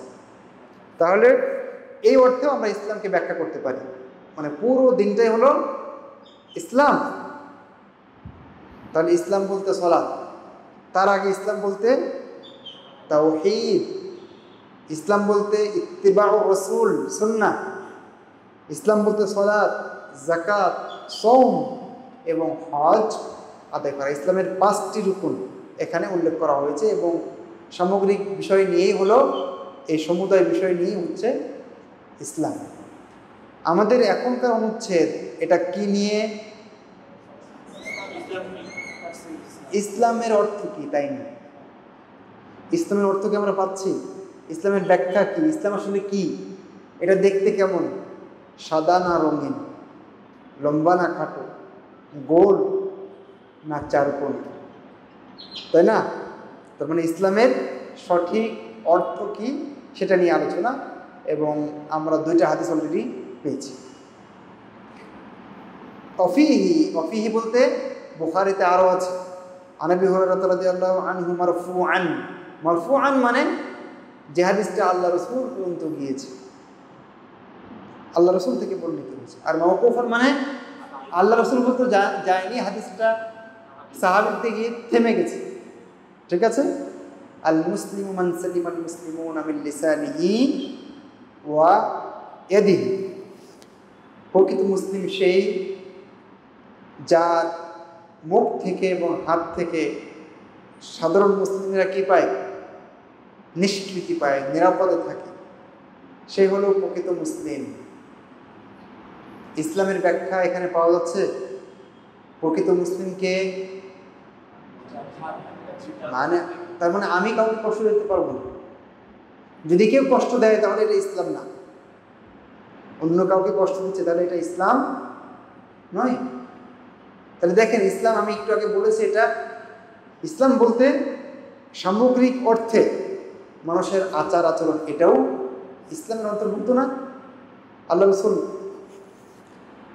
সাল্লাল্লাহু আলাইহি ওয়াসাল্লাম সর্বোত্তম চরিত্রের অধিকারী ছিলেন না? ওয়া ইন্নাকা লাআলা খুলুকিন আযীম। সেজন্য একজন মুসলিম কাউকে কষ্ট দিতে পারে না। তাহলে ইসলামে কষ্ট দেওয়া নাই, এটা হলো ইসলাম। তারপরে চলেন সামনে। ওয়ান বাহজ ইবনে হাকিম আন আবিহি আন জাদ্দিহি আন্নাহু সাআলা রাসূলুল্লাহ সাল্লাল্লাহু আলাইহি ওয়াসাল্লাম আনিল ইসলাম ফাকালা আন তুসলিমা কলবাকা লিল্লাহ ওয়া আন তুলিয়া ওয়াজহাকা ইলা আল্লাহ ওয়া আন তুসাল্লিয়া الصلاة المكتوبة ওয়া তুআদ্দিয়া الزكاة المفروضة রাওয়াহু আহমদ। এখানে ইসলাম সম্পর্কে যখন আল্লাহ রাসূলকে জিজ্ঞেস করা হলো, তিনি বললেন যে তোমার মনকে তুমি আল্লাহর জন্য কি করবে? উৎসর্গ করবে, আল্লাহর জন্য সাপোর্ট করবে, আর নিজেকে আল্লাহর জন্য নিবেদিত প্রাণ করবে। আমরা ইসলামের ব্যাখ্যা তাই দেখেছিলাম না প্রথমে? এখানেও সেই ব্যাখ্যাই এসছে, সাথে 5 ওয়াক্ত সালাত আদায় করবে, যাকাত দেবে। ইসলামের ব্যাখ্যা আমরা পাচ্ছি। উনি কিন্তু নিজ থেকে কি তেমন কোনো কথা বলেননি, সব কোরআন হাদিস এবং সাহাবীদের বক্তব্য থেকে উনি দলিল হিসেবে পেশ করেছেন। ওয়া আবি কিলাবাতা আন রাজুলিন মিন আহলি শামি আন আবিহি আন্নাহু সাআলা রাসূলুল্লাহ সাল্লাল্লাহু আলাইহি ওয়াসাল্লাম আল ইসলাম। একজন ব্যক্তি রাসূলুল্লাহ সাল্লাল্লাহু আলাইহি ওয়াসাল্লামকে জিজ্ঞেস করলেন, মাল ইসলাম, ইসলাম কি? ক্বালা আন তুসলিমা কলবাকা লিল্লাহ ওয়া ইয়াসলামাল মুসলিমুনা মিন লিসানিকা ওয়া ইয়াদিকা। ইসলাম হচ্ছে তুমি তোমার মনকে কেবলমাত্র আল্লাহর জন্যই আত্মসমর্পণ করে দিবে, নিজেকে। ওয়া ইয়াসলামাল মুসলিমুনা মিন লিসানিকা ওয়া ইয়াদিকা, আর মুসলিমরা তোমার হাত থেকে, তোমার মুখ থেকে তারা নিরাপদে থাকে। অন্যায়ভাবে কাউকে মেরে দেবে না, অন্যায়ভাবে কাউকে একটা কথা বলে দেবে না। ক্বালা আইয়ুল ইসলামি আফদল, ইসলামের মধ্যে সবচেয়ে ভালো কাজ কোনটা? আল্লাহ রাসূল বলেন আল ঈমান। ক্বালা ওমাল ঈমান, আল্লাহ রাসূল বলেন ঈমান। পাল্টা প্রশ্ন, ঈমান কি?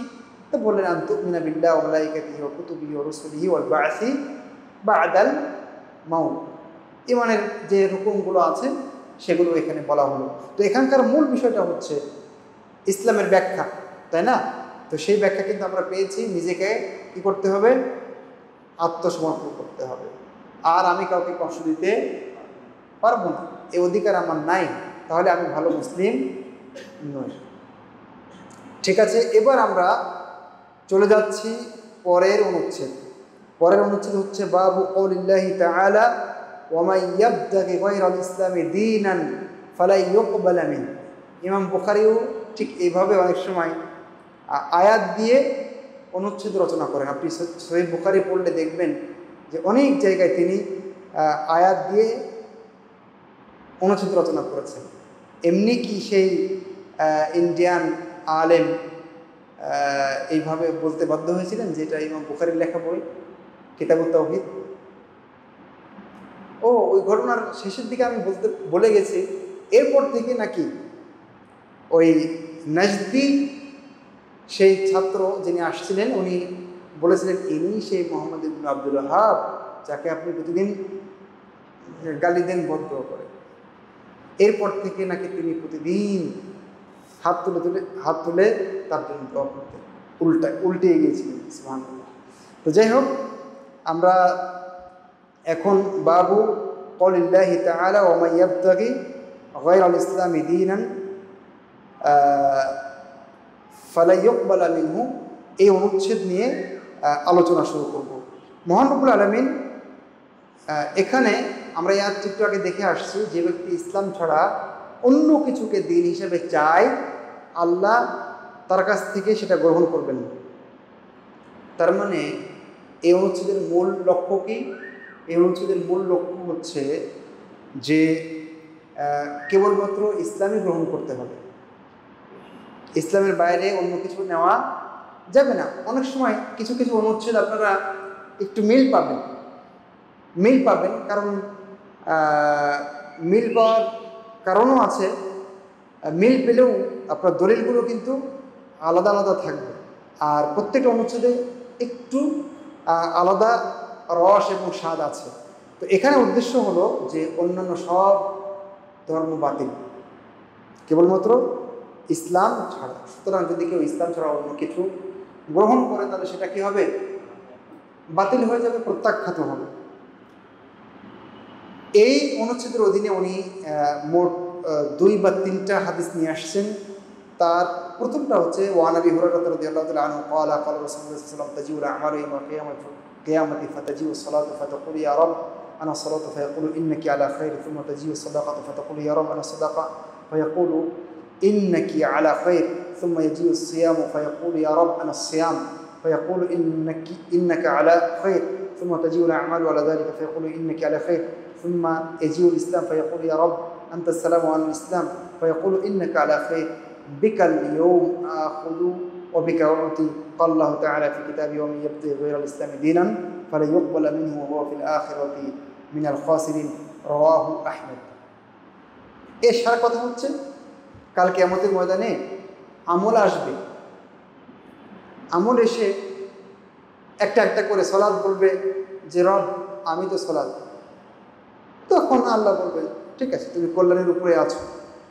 সাদাকা বলবে, আল্লাহ বলবেন তুমি কল্যাণের উপরে আছো। ঠিক অনুরূপভাবে সিয়াম বলবে আমি সিয়াম, আল্লাহ বলবেন তুমি কল্যাণের উপরে আছো।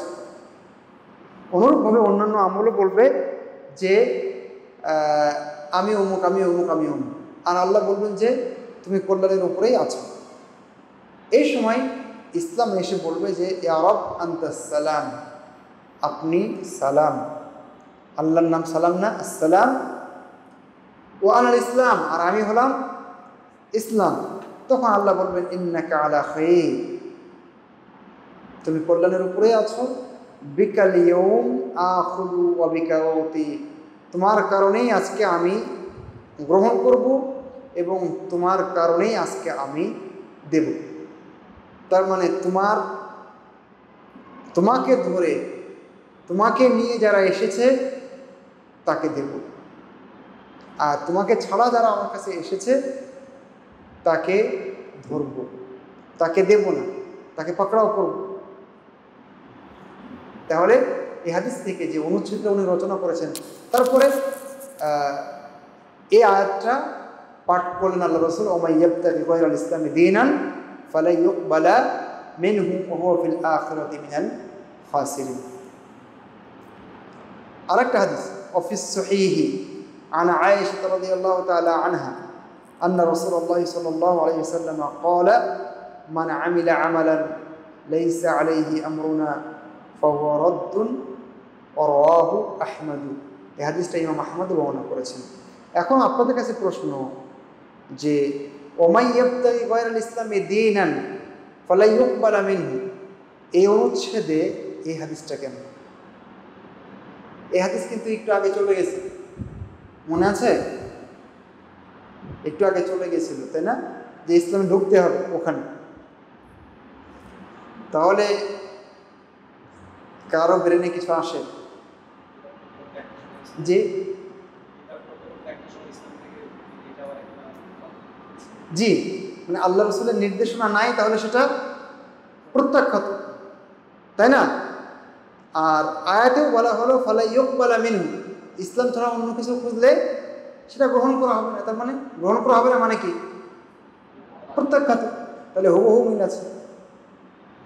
জাযাকাল্লাহু খাইরান ওয়া বারাকা ফি। আলহামদুলিল্লাহ, আমরা আরও একটা বাব বা অনুচ্ছেদ শেষ করলাম। আমরা সালাতের আগে কতটুকু টাইম পাবো?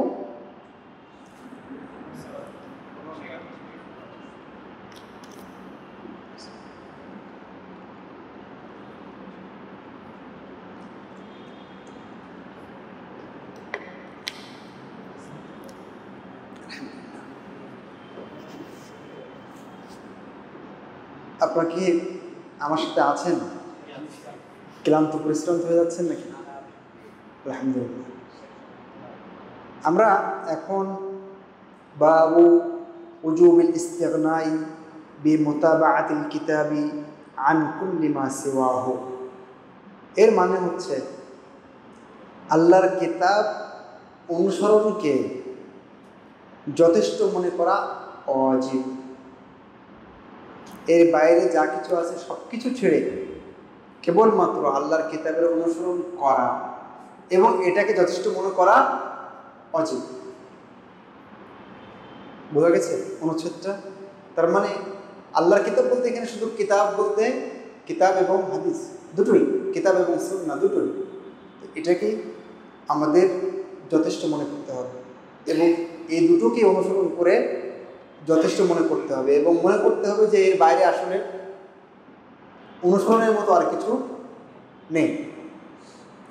অকাউল্লাহি তাআলা ওয়া নাযালনা আলাইকাল কিতাবা তিবয়ানান লিকুল্লি শাই, আমি এই আপনার কাছে কিতাব অবতীর্ণ করেছি তিবয়ানান লিকুল্লি শাই, মানে সব কিছু বিশদ বিবরণ হিসেবে, সব কিছুর বিবরণ দিয়ে।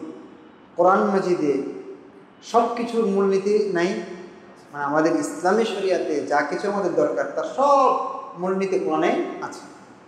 বিস্তারিত বিবরণ সব কিছুর নাই, বিস্তারিত বিবরণ আমাদেরকে হাদিসের দিকে কোরআন ফিরে যেতে বলেছে, তাই না? তো যেহেতু কোরআনে সব আছে,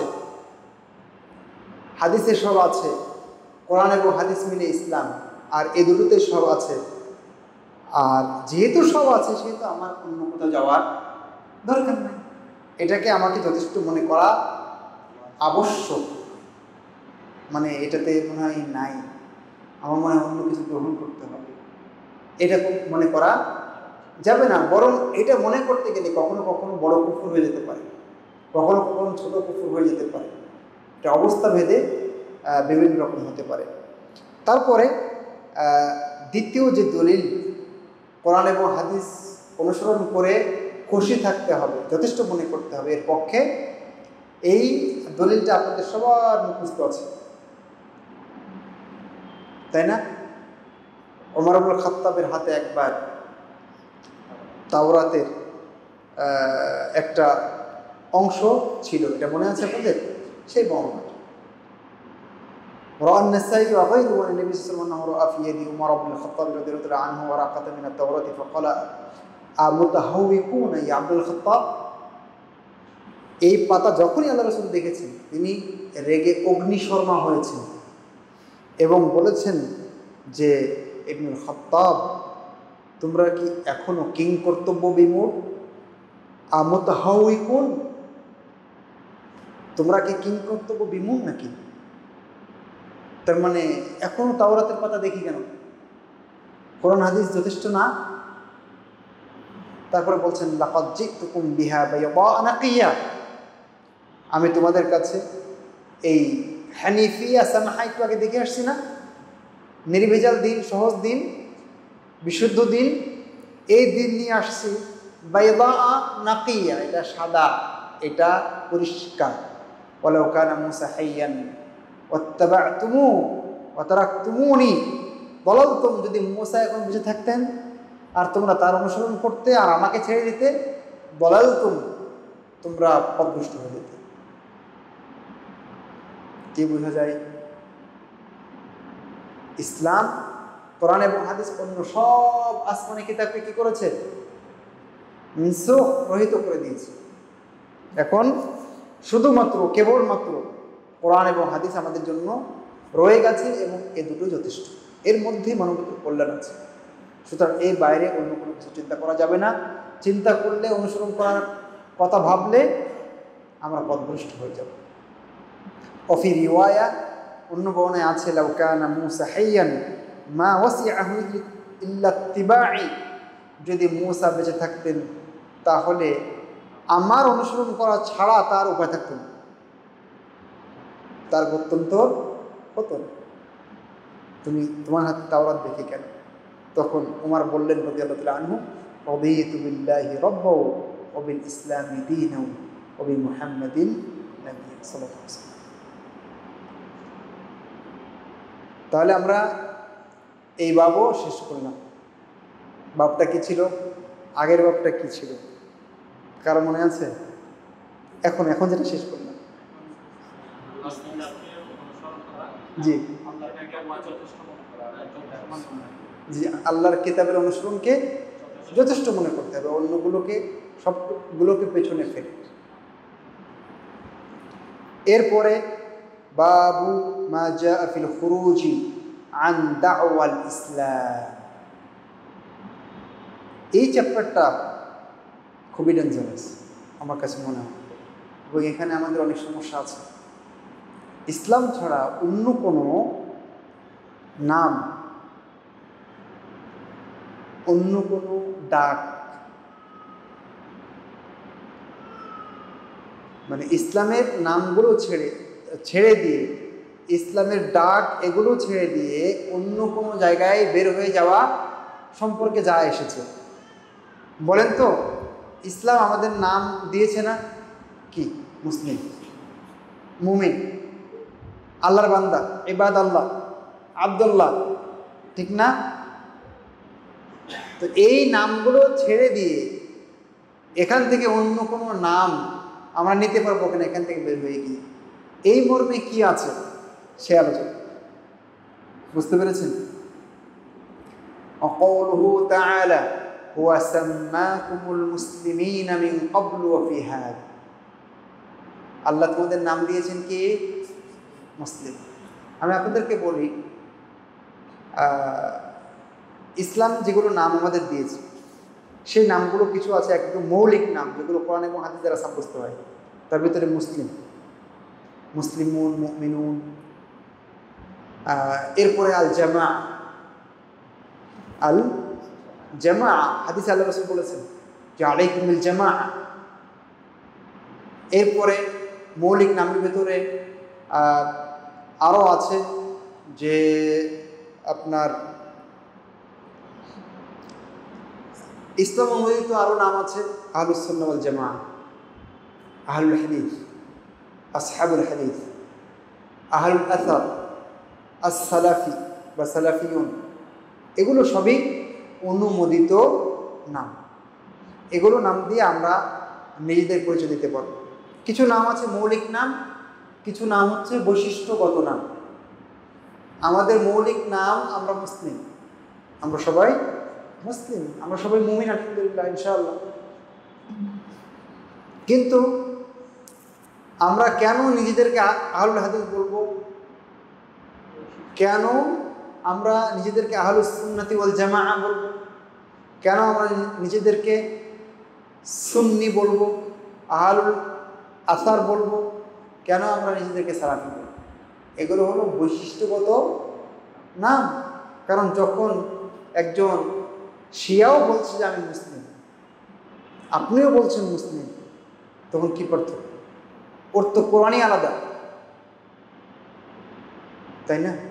ওর তো কোরআন আরো বেশি।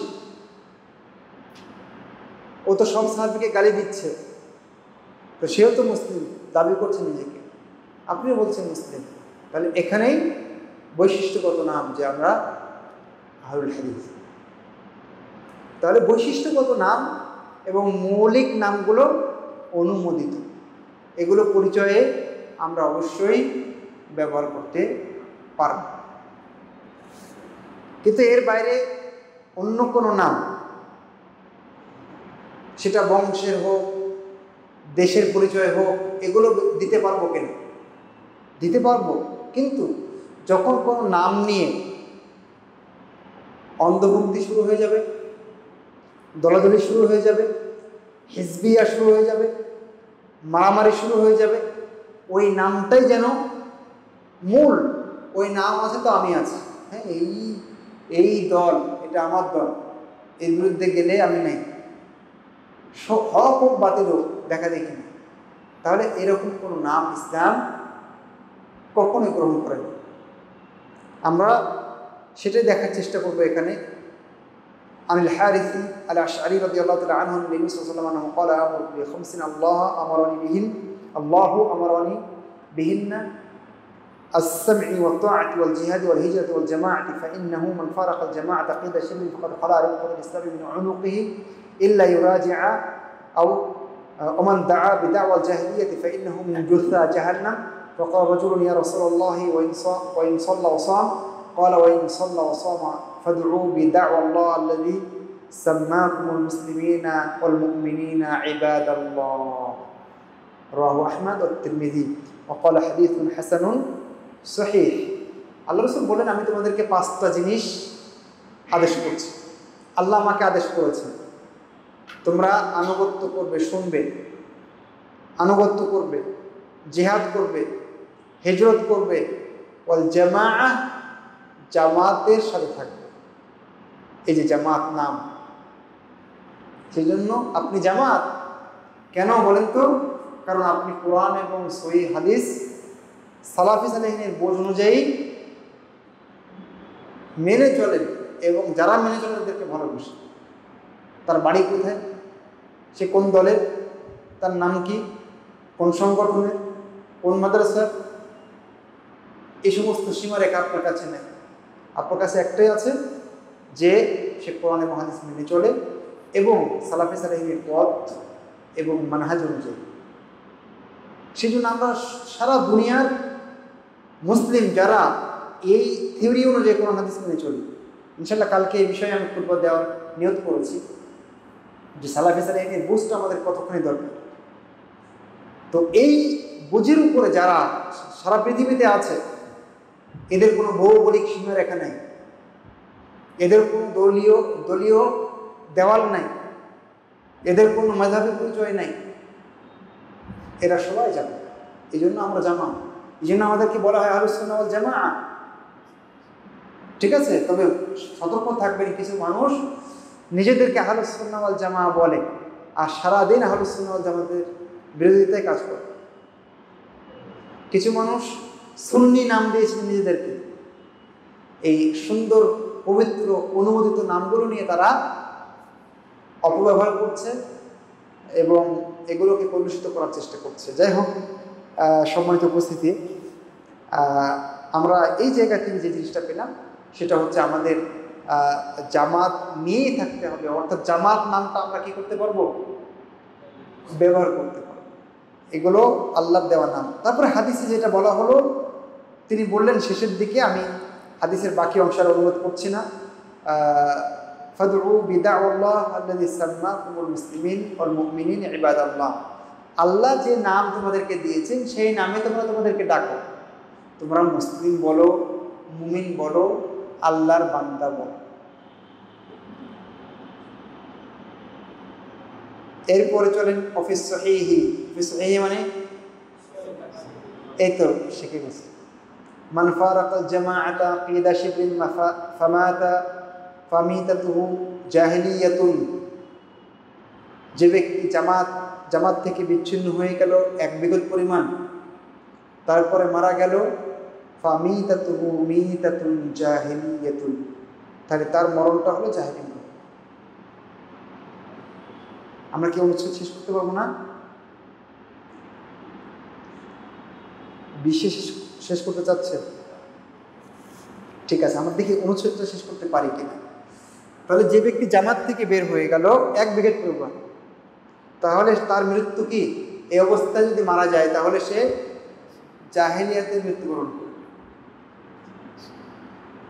ঠিক আছে, তাহলে জামাত থেকে বের হওয়া যাবে না। তার মানে এই জামাতটা আমরা নিতে পারবো এবং এই জামাতের বৈশিষ্ট্য অনুযায়ী আমাদেরকে নিতে হবে, এই বৈশিষ্ট্যগুলো আমাদেরকে নিতে হবে এবং সেই বৈশিষ্ট্য আমাদের ভিতরে থাকতে হবে, তাই না? বের হয়ে গেলে কি হবে? জাহেলি মৃত্যু হবে।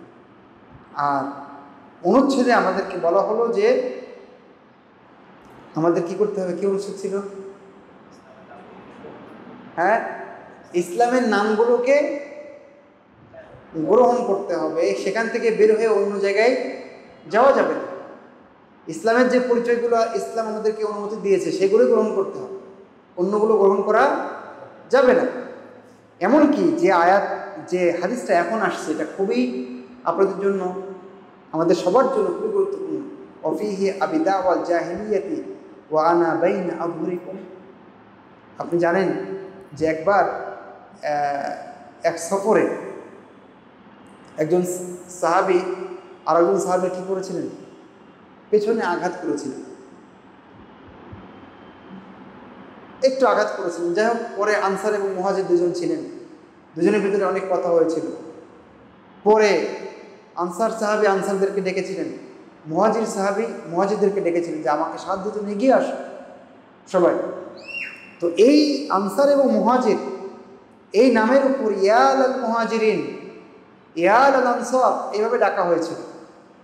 তখন আল্লাহ রাসূল বলেছিলেন, আবি দাওয়াল জাহিলিয়াতি ওয়া আনা বাইনা আযহুরিকুম, তোমরা কি আমি তোমাদের সামনে উপস্থিত থাকা অবস্থাতেও তোমরা জাহিলি যুগের সেই হাক ডাক নিয়ে এখনো আছো? এটা তোমরা এখনো করতে পারো? তার মানে দেখেন, আনসার মুহাজির কোরআন হাদিসের নাম না, তারপরেও যেহেতু সেই নামের উপরে কি হচ্ছে, দল তৈরি হয়ে যাচ্ছে, হিজবিয়া তৈরি হয়ে যাচ্ছে, গোড়ামি তৈরি হয়ে যাচ্ছে, অন্ধত্ব তৈরি হয়ে যাচ্ছে, সেজন্য আল্লাহ রাসূল এটাকে পছন্দ করলেন না। সেজন্য যে কোনো নাম, যেগুলো কোরআন হাদিস অনুমোদন করে না বিশেষ করে, সেগুলোর উপরে আমরা কি করব না, আমরা গোড়ামি করার চেষ্টা করব না, আমরা বলার চেষ্টা করব না যে এই দলই মুক্তির একমাত্র জায়গা, সবাই এখানে আসো, এই সংগঠনই মুক্তির একমাত্র জায়গা, সবাই এখানে আসো, এরকম আমরা বলবো না। বরং আমরা কোরআন এবং হাদিসের নীতির উপরে থাকব, আর ওই নামগুলো নিব যে নামগুলো কোরআন এবং হাদিসে অনুমোদন দেয় নেওয়ার জন্য। এর বাইরে অন্য নাম আমরা সেখান থেকে দূরে থাকার চেষ্টা করব। বিশেষ করে হ্যাঁ, যদি এমন কোনো নাম হয় যেটা সাপোর্ট করে ইসলাম, তবে যখনই সেই নামের উপরে কী হবে, দলাদলি শুরু হবে, হিজবিয়া শুরু হবে, বিভক্তি শুরু হবে, তখন নিজেকে বদলাতে হবে অথবা সেই জায়গাটা বদলাতে হবে। বোঝা গেছে কি? আমরা মনে হয় এই পর্যন্ত শেষ করি এখন, নাকি? হ্যাঁ,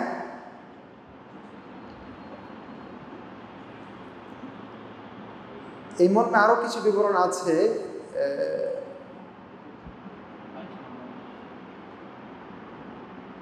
এটা হারিয়ে গেছে না, একটু মনে হারিয়ে ফেলছে।